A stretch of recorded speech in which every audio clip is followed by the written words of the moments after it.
और जब ही उसको लगा कि कोई आ रहा है तो ठीक वो अपना मुंह अंदर करके चुपचाप वहीं पड़ा रह जाता है।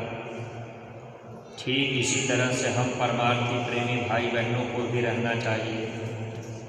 ज़रूरत पड़े तब तो संसार में, दुनिया के काम धंधे में हम आप नातेदार, रिश्तेदार, सगे संबंधियों से मिलना जुलना करें। अगर कोई ऐसा काम, कोई ऐसी ज़रूरत नहीं है तो हम लोगों को भी चाहिए कि हम लोग अपने मन को समेट कर अंदर की तरफ चलने का प्रयास करें। सुमिरन, ध्यान और भजन, ये क्रिया इसीलिए महापुरुष हम जीवों को बताते हैं ताकि हम सब लोग इस रास्ते पर कुछ सफलता हासिल कर लें। परमार्थी प्रेमी भाई बहनों, देखिए महापुरुष जब भी आए तो हम जीवों की भक्ति के लिए, हम जीवों को सच्चा सुख देने के लिए महात्मा बराबर प्रयास करते रहे। लेकिन भक्ति के राह पर चलने वाले जीव सफलता तभी हासिल कर पाते हैं जब उनको अपने गुरु के प्रति अटूट विश्वास हो जाए। जब तक गुरु के प्रति अटूट विश्वास नहीं होगा तब तक जीव परमार्थ के रास्ते पर सफलता हासिल नहीं कर पाते। अगर प्रत्येक सत्संगी प्रेमी भाई बहन गुरु के प्रति पूरा विश्वास कर लें तब तो ऐसे जीवों का काम बन जाता है। लेकिन गुरु के प्रति पूरा विश्वास, अटूट विश्वास जीव को कम हो पाता है। बहुत कम ऐसे प्रेमी होते हैं जो गुरु पर पूरा भरोसा और विश्वास रखते हैं। देखिए अपने स्वामी जी महाराज जब दादा गुरु जी के पास चले गए, रास्ता मिल गया, भजन करने लगे, तो स्वामी जी महाराज अपने गुरु के प्रति अटूट विश्वास रखते थे और विश्वास बराबर गुरु महाराज का अपने गुरु के प्रति यानी दादा गुरु के प्रति बढ़ता गया। परमार्थी प्रेमी भाई बहनों, स्वामी जी महाराज के अगर दृष्टांत को देखा जाए तो ऐसा अटूट विश्वास हम जीवों के अंदर जल्दी नहीं हो पाता। एक बार स्वामी जी महाराज अपने दादा गुरु जी के लड़के के साथ में, शर्मा जी के साथ ऐसे घूमने के लिए निकल पड़े।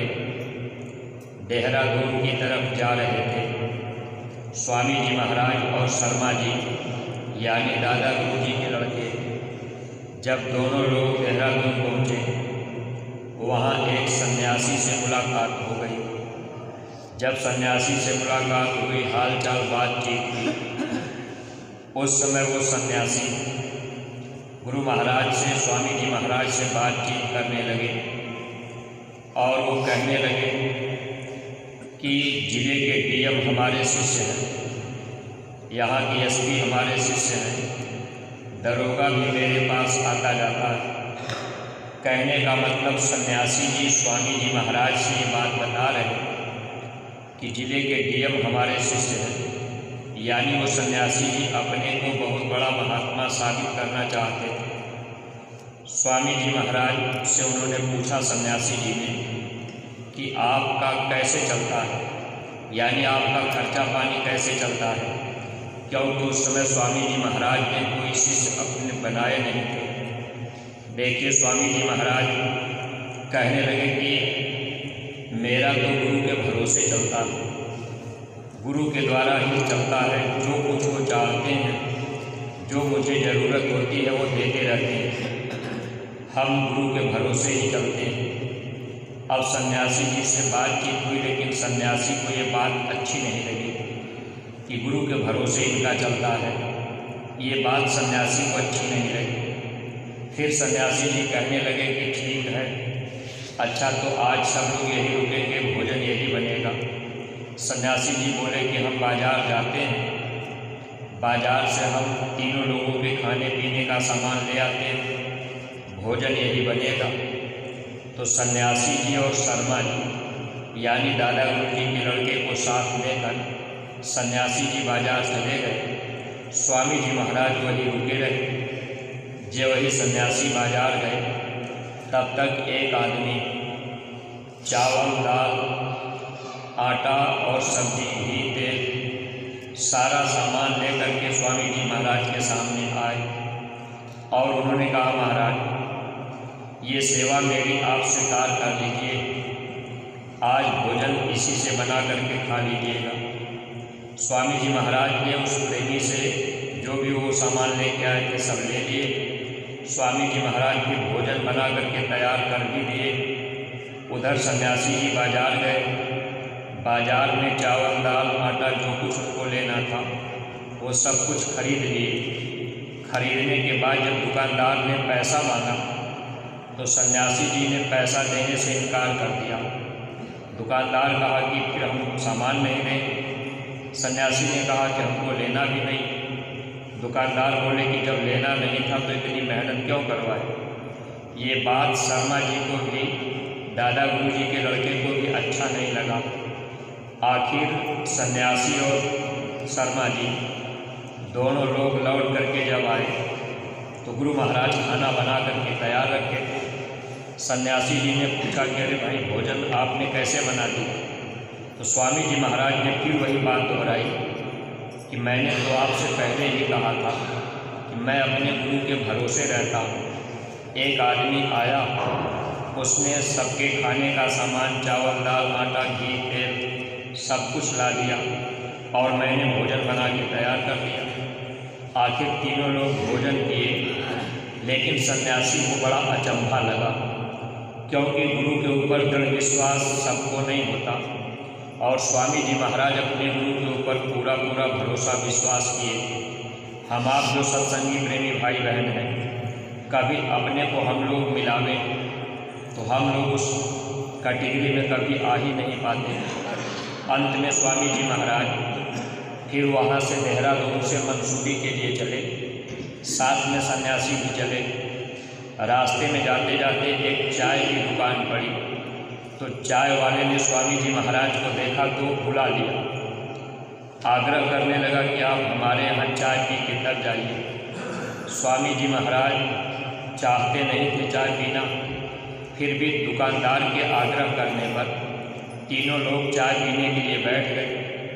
जो चाय वाला दुकानदार था उसने नौकर से कहा कि देखो, स्वामी जी महाराज और शर्मा जी की तरफ इशारा करते हुए कहा कि इन लोगों से पैसा मत लेना, और सन्यासी जी की तरफ इशारा करते हुए कहा कि इनसे पैसा ले लेना। सन्यासी जी को ये बात फिर आश्चर्य लगी कि दुकानदार इन लोगों से पैसा नहीं ले रहा, क्योंकि स्वामी जी महाराज अपने गुरु के भरोसे रहे। आखिर वही हुआ, फिर स्वामी जी महाराज वहाँ से आगे बढ़े, सन्यासी भी साथ साथ चले।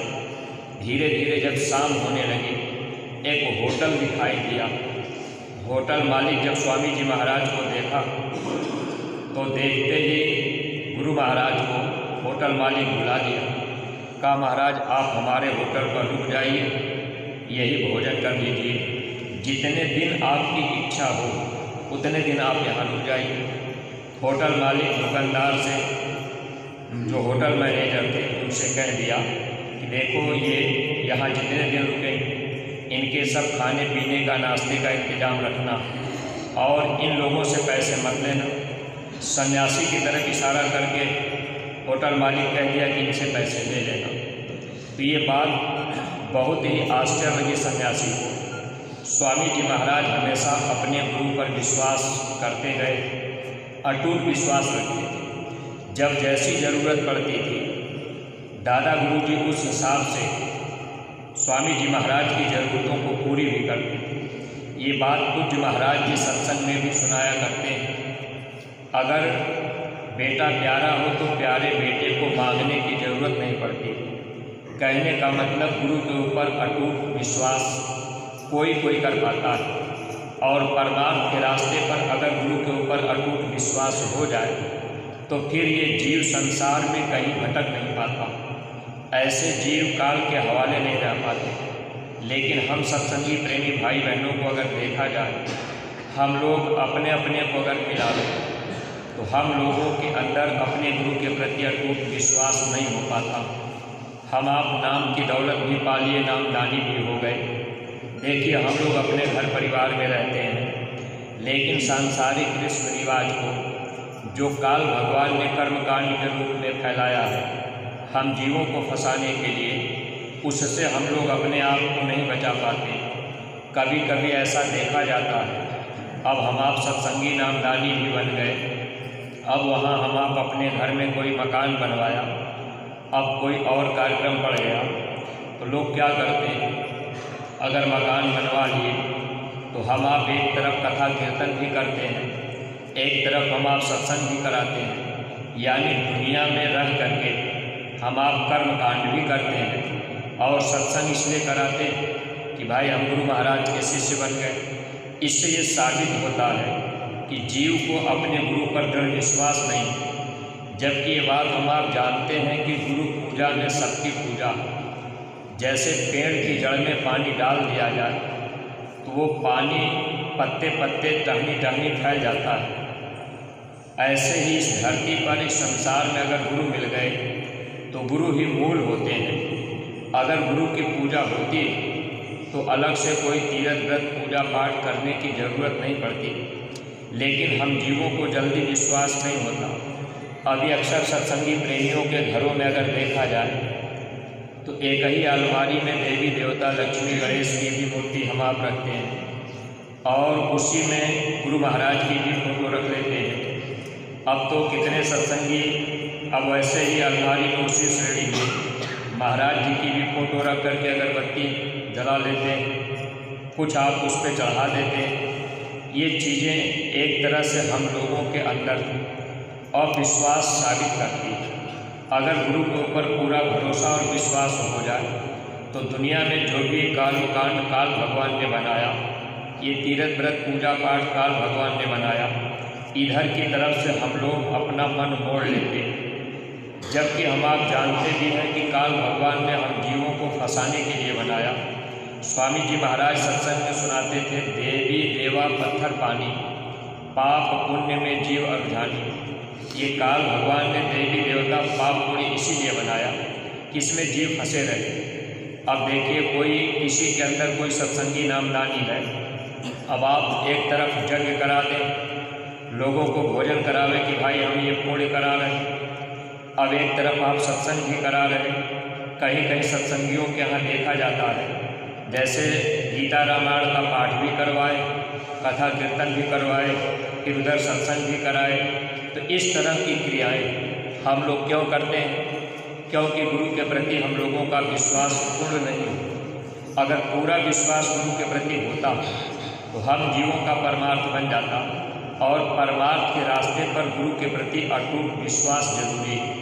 एक बार एक महात्मा जी के पास एक शिष्य रहता था, संजोग से एक शिष्या भी रहती थी, और दोनों अपने गुरु के प्रति भरोसा और विश्वास रखते थे।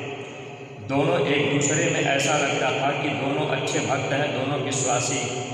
जैसे हम आप इतने प्रेमी हैं, सबके अंदर ये होता है कि हम अपने गुरु पर भरोसा करते हैं, लेकिन समय आने पर हमारा आपका भरोसा टूट जाता है। कोई मुसीबत आ गई, कोई ऐसी घड़ी आ गई, कोई आफत आ गई, ऐसे समय में हम आप गुरु के प्रति अविश्वास कर देते हैं, भरोसा टूट जाता है। दोनों शिष्य जो वो शिष्य और शिष्या दोनों अपने गुरु पर भरोसा विश्वास पूरा करते थे। एक बार महात्मा जी ने शिष्या से कह दिया कि बेटी, अब मैं चाहता हूँ तेरी शादी हो जाए और तू अपने घर परिवार में अपने पति के साथ रह करके भजन कर ले। जो शिष्या थी उसने कहा, गुरु महाराज, अगर आपकी इच्छा है, आप चाह रहे हैं, क्योंकि कर्म के विधान को भी महात्मा जानते हैं, बाकी तो कोई जानता नहीं। शिष्या ने कहा, हुजूर ठीक है, लेकिन अगर आप मेरी शादी करना चाहते हैं तो मैं एक अर्ज आपसे ये कर रही हूँ कि मेरी शादी ऐसे लड़के के साथ कीजिएगा जो आपके प्रति अटूट विश्वास रखता हो, आप में पूरा विश्वास रखता हो और वो आपके भरोसे चलता हो। महात्मा जी ने कहा कि ठीक है। अब वो शिष्य के अंदर भी अहंकार एक तरह से था, जो लड़का था उसके अंदर था कि हम अपने गुरु को बहुत मानते हैं और गुरु हमको बहुत मानते हैं। वो साबित करना चाहता था कि मेरा विश्वास गुरु के प्रति है। लेकिन देखिए, महात्मा जी ने अब दोनों की शादी करा दी। शादी हो गई तो लड़का बिल्कुल गरीब था, वो फिर अपनी औरत को लेकर के जब अपने घर गया तो घर में झोपड़ी टूटी थी, टूटी हुई खाट थी, घर में कोई और था नहीं। अब वहाँ शाम को जब खाना बनाने की बात आई तो अक्सर अपने हिंदू धर्म में ऐसे रस्म रिवाज हैं कि जब लड़की पहले पहले अपने घर जाती है ससुराल, तो लोग उसको खाना बनाने के लिए उस दिन तो एक आध बार तो लोग मना ही करते हैं, वो कुछ ऐसा लोग परंपरा बना के रखे हैं। तो वो लड़की अपने हाथ से खाना उस दिन नहीं बनाई, लड़का ही अपने हाथ से रोटी बनाया। जब रोटी खाने की बात आई तो लड़का अपनी पत्नी से कहा कि देखो ये रोटी है, चलो खा लेते हैं, रोटी खा के भजन करेंगे। थोड़ा सा आटा था, उसी में उन लोगों ने रोटी बना ली और वो रोटी जब तैयार हो गई तो एक रोटी उठा करके लड़के ने रख दिया और जो रोटी थी उतनी रोटी खा लिए। तो लड़की खाने के पहले ही उनसे सवाल की कि ये बताइए कि ये रोटी क्यों रख रहे हैं। तो लड़का बोला कि कल के लिए घर में कोई आटा नहीं है, कोई व्यवस्था नहीं है, कल सुबह जो है ये रोटी रहेगी तो आधी आधी रोटी हम लोग खा लेंगे, फिर इसके बाद दिन में गुरु महाराज की दया कृपा से जो मिल जाएगा उसको खाएं। लड़की बोली कि मैं आपके साथ नहीं रह सकती। लड़का बोला कि क्यों? तो लड़की बोली कि मैंने गुरु महाराज से कहा था कि मेरी शादी ऐसे लड़के के साथ करना जो आपके ऊपर अटूट विश्वास करता, लेकिन अगर आपको अपने गुरु पर अटूट विश्वास होता तो कल के लिए एक रोटी आप क्यों रखते? कल के लिए आप न रखते, लेकिन आप कल के लिए रख रहे हैं, इसका मतलब आपको अपने गुरु पर पूरा विश्वास नहीं। लड़का उस समय शर्म से झुक गया। कहने का मतलब हम आप जो भी परमार्थी प्रेमी भाई बहन, अगर हम लोग अपने अपने को तौलें, महात्मा जो भी दृष्टांत हम जीवों को सुनाते हैं केवल अपने को समझने के लिए और भक्ति में दृढ़ता लाने के लिए, इसलिए हम आप जितने सत्संगी प्रेमी भाई बहन अगर इस परमार्थ के रास्ते पर सफलता हासिल करना चाहते हैं तो अपने गुरु के प्रति अटूट विश्वास होना चाहिए। परिस्थिति चाहे जैसी आ जाए, कर्मानुसार सुख दुख जीवन में आते जाते रहते हैं, लेकिन गुरु के प्रति विश्वास कभी कम नहीं होना चाहिए। अगर गरीबी आ गई, विश्वास कम हो गया तो फिर हम आप परमार्थ के काबिल नहीं रह गए।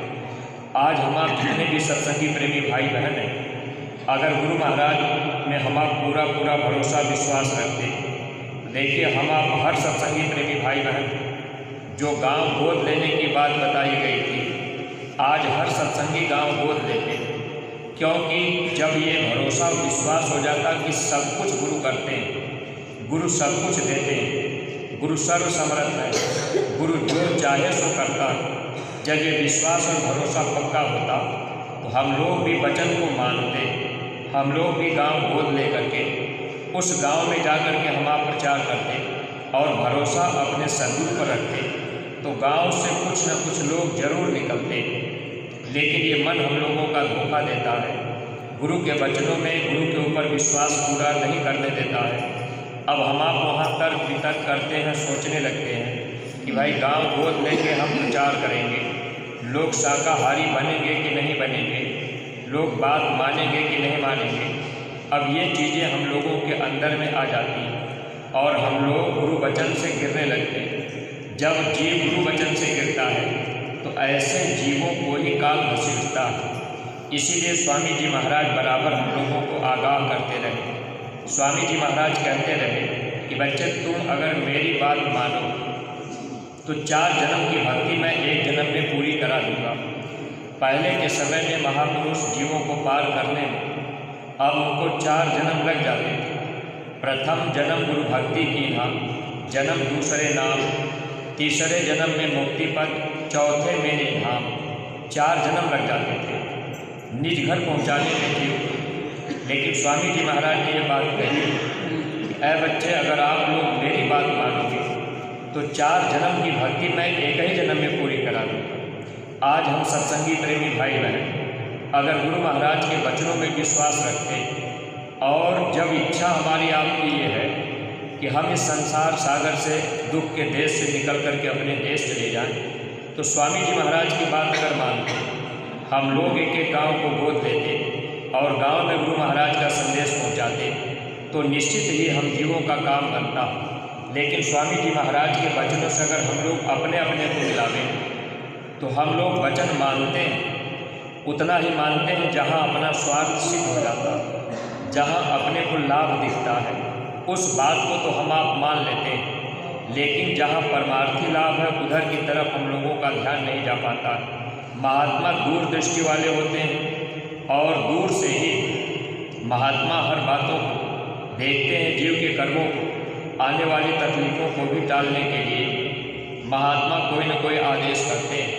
देखिए इस समय जैसे अपने गुरु दरबार मथुरा में अस्पताल का निर्माण कार्य लगभग पूरा होने की तरफ चल रहा। अब उस अस्पताल की शुरुआत पूज्य महाराज जी मई के कार्यक्रम से करेंगे।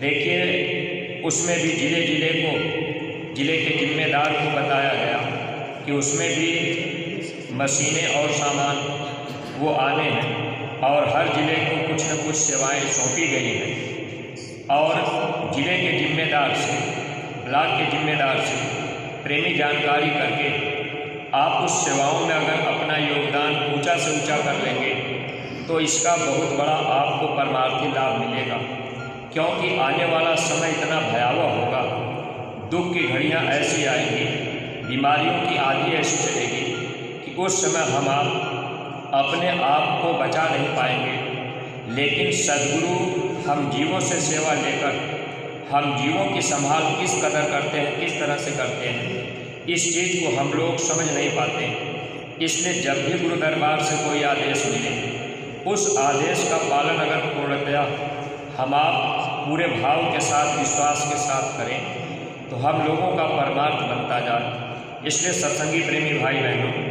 जो गांव गोद लेने का अभियान है, इस अभियान को हमको आपको तेज करना और जन जन के बीच में गुरु महाराज की बातें फैलानी है। जब तक गांव में जाएंगे नहीं, घर परिवार में लोगों के बीच नहीं जाएंगे, अगर किसी घर परिवार में हम आप गए, लोगों को समझाने बताने लगे, मान लीजिए उसी परिवार में एक भाई शाकाहारी है और एक भाई मांसाहारी है, अब हम आप जा कर के समझाएंगे तो मान लीजिए जो शाकाहारी है उसको तो बात अच्छी लगेगी कि भाई ये सही बात बता रहे हैं, एक मांसाहारी है उसको बुरा भी लग सकता है। लेकिन जब हम आप सच्ची बात को बताएंगे तो बातें धीरे धीरे असर करती हैं। महापुरुष के जो वचन होते हैं, अगर वो वचन वायुमंडल में गूंजने लगे तो उसका बहुत बड़ा प्रभाव जीवों के ऊपर पड़ता है। जैसे कोई फैक्ट्री हो, अगर उस फैक्ट्री में आप घुस जाए जहाँ बिस्कुट बनता हो तो वहाँ आपको उसकी सुगंध जरूर मिलेगी। ठीक इसी तरह से महात्मा जो आवाज़ लगाते हैं, अगर उनकी आवाज़ को हम आप जन जन तक फैलावें तो वो बहुत बड़ा शक्ति उसमें होती है, संकल्प होता है महापुरुष का और उससे जीवों को बहुत बड़ा लाभ मिलता है। तो इसमें हम लोगों का भी हित है और नए लोगों का भी फायदा है। अगर लोग शाकाहारी बन गए तो आने वाले समय में लोगों का बचाव जरूर होगा, क्योंकि आने वाला वक्त ऐसा होगा, कुदरत ऐसा काम करेगी। जैसे स्वामी जी महाराज ने बहुत पहले जब इस बात का इशारा गुरु महाराज किए थे कि विदेशों से भारत के ऊपर कीटाणु बम फेंके जाएंगे, स्वामी जी महाराज ने कहा था इस धरती पर ऐसी शक्तियाँ आ चुकी हैं, रामकृष्ण के समान बच्चे पैदा हो चुके हैं, वो बम को हथेली पर उतार देंगे। स्वामी जी महाराज ने कहा एकाध बम कहीं फूट जाएंगे और वो जब फूटेंगे तो उसमें से ऐसे कीटाणु निकलेंगे जो सीधे मांस पे आक्रमण करेंगे। मांस, मछली, अंडा, शराब खाने पीने वाले लोगों को ऐसी बीमारी लगेगी, दवा काम नहीं करेगी। स्वामी जी महाराज का जो लक्ष्य है, गुरु महाराज गांव-गांव अपना संदेश इसलिए दिलवाना चाह रहे हैं ताकि भारत का कोई व्यक्ति यानी कोई भी इंसान ये न कह पावे कि बाबा जी का संदेश हमको नहीं मिला था। आने वाला वक्त ऐसा ही झलक रहा है, ये स्थिति हमारे आपके बीच में जरूर आएगी, क्योंकि महात्मा की कोई वाणी गलत नहीं होती, लेकिन उस वचन को अगर हम आप पूरा करने में अपना तन मन धन लगाए, स्वामी जी महाराज का संदेश घर घर पहुँचाने में अपना हम आप सहयोग दिए, तो इसमें हम प्रेमियों का बहुत बड़ा परमार्थ बन जाएगा। अगर वचन पे विश्वास नहीं हुआ, गांव गोद नहीं ले पाए, प्रचार नहीं कर पाए, लोगों को नहीं बता पाए, इसका मतलब कि हम आप अपने गुरु पर भरोसा और विश्वास पूरा नहीं कर पाते। अगर हम आप अपना काम घर परिवार का छोड़ करके हफ्ते में 1 दिन के लिए निकल जाएं या रोज ही 4 घंटे 2 घंटे के लिए निकल जाएं, तो निश्चित है जब भरोसा गुरु पर होगा तो इधर अपना कुछ भी कम नहीं होगा। चाहे हम आप दुकान का काम करते हों, चाहे दफ्तर का काम करते हों, चाहे हम आप नौकरी कर रहे हैं, चाहे खेती बाड़ी कर रहे हैं, अगर हम लोग केवल दृढ़ विश्वास गुरु पर करें और घंटा 2 घंटा समय अपना प्रचार में गांव गोद लेकर के देने लगे तो हम लोग दया के पात्र बन जाएंगे। वरना प्रेमी भाई बहनों, कर्म दोष से जीव को कर्मों की सज़ा मिलती है, कर्म दोष भी जीव को लगता है और हम लोगों को यही करना था कि हम लोग कर्म दोष से बरी हो जाएं। केवल गुरु महाराज की बातें घर घर हम आप जन जन तक फैला दें। अब एक बार किसी घर में अगर हम आप गाँव गोद लेके गए, मान लीजिए परिवार में सब लोग नहीं मिले, अब दोबारा हम आप अगर नहीं गए तो उस परिवार में कोई छूटा है उसको जानकारी नहीं। इसलिए जब हम लोग खुद इस चीज़ का प्रचार नहीं कर पाएंगे, एक बार अगर हम आप पुस्तक गांव में बांट आए, अब हम आप सोचेंगे चलो भाई हम पुस्तक दे दिए, वो पढ़ लिए होंगे। जब हम लोग गुरु महाराज की बात फैलाने में जो इतनी बड़ी दौलत गुरु महाराज ने दी और गुरु महाराज के काम में हम लोग अपना समय नहीं दे पा रहे, तो जिनको नामदान नहीं मिला, जो लोग गुरु के पास नहीं आए, जो लोग दुनिया में फंसे हुए हैं, एक बार पुस्तक पहुंचा देने से क्या वे लोग पुस्तक को पढ़ करके समझ लेंगे? क्या ज़रूरी है कि वो पढ़ लेंगे या परिवार में सबको पढ़ा देंगे? तो जब बार बार हम आप जाते तो उस बात का असर पड़ता और परिवार में कोई न कोई इस बार मिल गया, कोई अगले बार में मिल गया, तो कुछ न कुछ बात लोगों के अंदर असर कर जाती है। पढ़े लिखे लोग भी रहते हैं, जब हम आप उनके पास जाएंगे तो बातों को समझाने का प्रयास करेंगे, धीरे धीरे बातें असर करेंगी। और आने वाला वक्त ऐसा ही है जिसमें गुरु महाराज ने जो इशारा किया था कि मांस मछली अंडा शराब खाने पीने वाले लोग अपने आप को नहीं बचा पाएंगे, क्योंकि ऐसी बीमारियां लगेंगी। अब जैसे हम आप कभी इस तरह से प्रैक्टिकल में देख सकते हैं, खेती का काम हम आप करते हैं, गेहूँ हम आप बो दिए, अब गेहूँ बोने के बाद उसमें गेहूँ का मामा एक ऐसी घास जमती है जो गेहूँ जैसे पत्ती होती है, लेकिन किसान आदमी दुकानदार के पास जाता है, दवा ले आता है। आप गेहूँ पर दवा मारेंगे तो उसमें जो घास होती है वो जल जाती है। दोनों के पत्ते एक समान हैं, लेकिन घास जल जाती है और गेहूँ बचती है। ठीक इसी तरह से परिवार में एक भाई शाकाहारी और एक मांसाहारी हैं तो दोनों भाई, लेकिन कुदरत ऐसी दवा फेंकेगी जिससे मांसाहारी लोग अपने को नहीं बचा पाएंगे और शाकाहारी लोगों की संभाल होगी। क्योंकि गुरु महाराज का ये संदेश है, बाबा जी का कहना शाकाहारी रहना, तो गुरु की बात अगर जीव संसार में भी रह के मानता है तो महात्मा उसकी भी संभाल करते हैं। लेकिन इस बात को फैलाने में हम लोगों को अपना तन मन धन लगाना है। अगर हम लोग ये काम करने में रुक गए या वचनों पर ध्यान नहीं दे पाए तो परमार्थी प्रेमी भाई बहनों, इसमें हम लोगों को कर्म दोष लगेगा। इसलिए हर जिम्मेदार प्रेमियों को ब्लॉक के, तहसील के, जिले के और अपने न्याय पंचायत के या जो भी संगत में सक्रिय प्रेमी हैं, सबकी ये जिम्मेदारी है कि हम हर लोगों से ये जानकारी लें, पूछें कि भाई आपने गांव गोद लिया कि नहीं लिया, कौन सा गांव आपने गोद लिया। अभी एक भाई आए थे कन्नौज से, बताने लगे कि भैया हमने एक गाँव गोद लिया है, उस गाँव में मैंने 5 बार सत्संग करा दिया, यानी कभी इस मोहल्ले में, कभी उस मोहल्ले में, कभी बता रहे थे कि वहाँ से 30-40 लोग जुड़ गए। अब इस तरह से जिसके अंदर भाव होगा, जब लोग ये काम करेंगे, अब भाई एक गांव में जब 5 बार सत्संग होगा और लोग वचनों को सुनेंगे, कह रहे थे कि सबसे खराब गांव था, बहुत खाने पीने वाले थे, लेकिन गुरु महाराज की दया हो गई। तो कहने का मतलब दया तो गुरु करते हैं, लेकिन हम लोग निमित्त मात्र खड़े तो हो जाएं। इसलिए परमार्थी प्रेमी भाई बहनों, गांव गोद लेने का अभियान अगर हम आप तेज़ी से चलाएंगे और हर प्रेमियों को प्रेरित करेंगे तो इसमें सबका हित होगा। और यही सबसे बड़ा धर्म का काम है, परोपकार का काम है। लड़ाई धर्म अधर्म की है। अगर हम आप धर्म का साथ नहीं दिए, धर्म की तरफ हम आप नहीं आए और जैसे पहले हम आप संसार में रहे उसी तरह से अब भी पड़े रह गए, तो भाई धर्म अधर्म की लड़ाई है। अगर हम आप एक तरफ नहीं होंगे, धर्म के रास्ते पर आ जाएंगे तो धर्म का काम करने लगेंगे। धर्म का काम है प्रचार करना। अगर ये काम हम आप करेंगे तब तो धर्म का हम आप साथ दे रहे हैं। और नहीं तो ये सोच लिए कि भाई हम तो नामदानी हो गए, अब गुरु महाराज हमारी संभाल करेंगे।